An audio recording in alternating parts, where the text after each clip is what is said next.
Let us now look at how to review, understand, audit all the things that have happened during the breach, after the breach, so that you build up a real learning knowledge base for the future.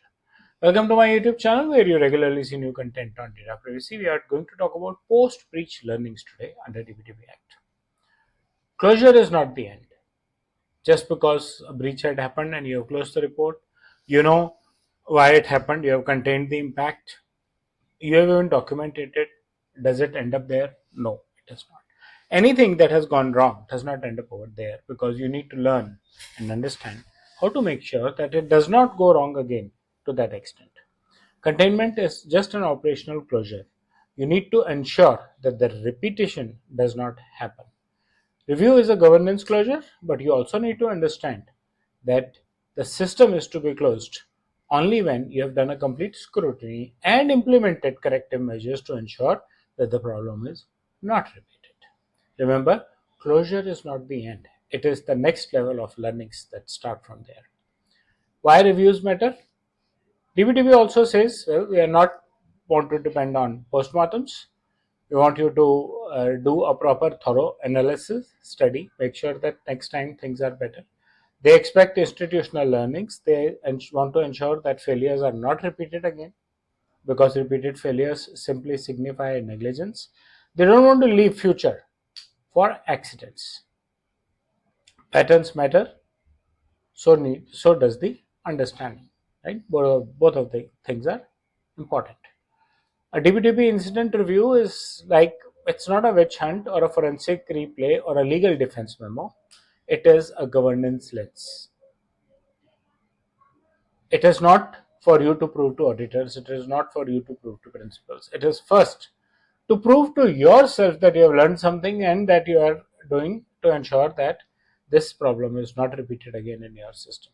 A structured assessment of decisions, controls, and gaps forms the post-breach learnings or post-breach review.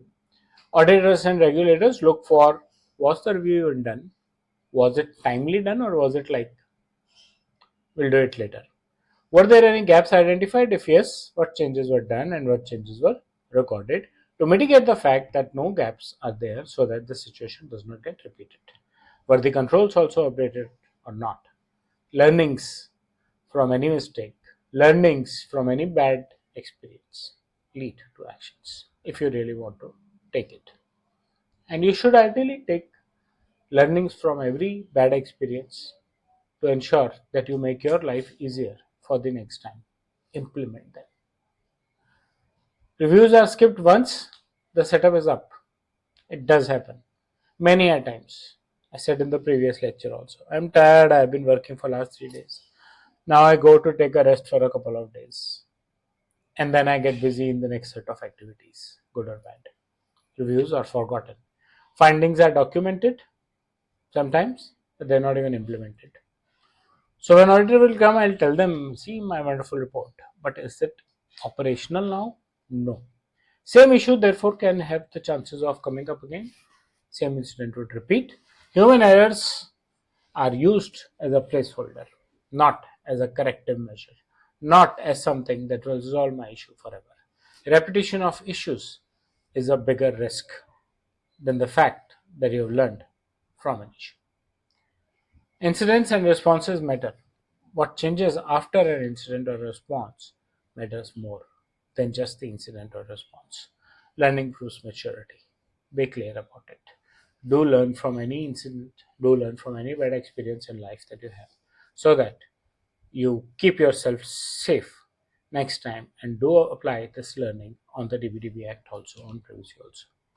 I hope you like the content of the video. Please press the bell and the like icon, subscribe to my channel, and share your feedback in the comment section. Thank you.